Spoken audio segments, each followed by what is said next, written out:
Bonjour et bienvenue à chacune et à chacun.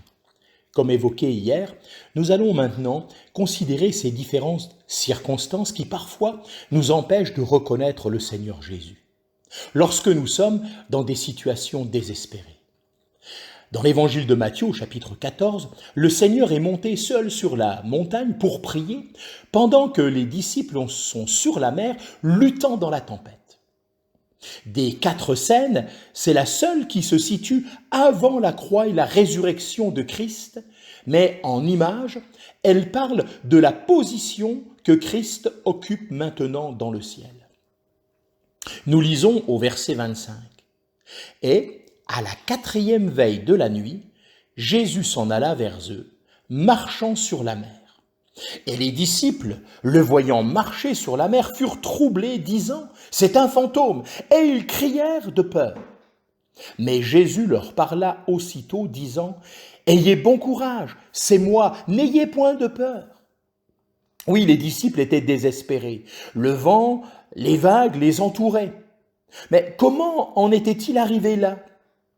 Nous lisons au verset 22, « Jésus contraignit les disciples de monter dans la nacelle et de le précéder à l'autre rive. » C'est lui qui les avait envoyés.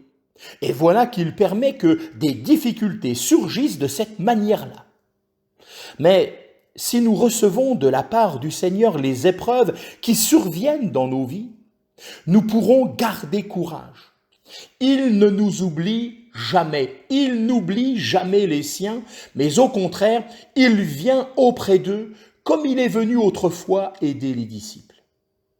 Oh, ces derniers ne l'ont toutefois pas reconnu. N'est-ce pas ce qui nous arrive souvent aussi ? Les problèmes qui nous environnent sont si grands que nous ne reconnaissons pas le Seigneur lorsqu'il vient à notre secours. Que fait alors le Seigneur ? Il fait la même chose qu'il a fait ici avec ses disciples. Il leur dit et il nous dit « Ayez bon courage, c'est moi, n'ayez point de peur. » Quelle touchante parole. Nous trouvons « ne crains pas » si souvent dans la Bible, dans l'Écriture. Ces mots contiennent tellement d'encouragement. Oui, il est toujours le même, il est toujours le « je suis ».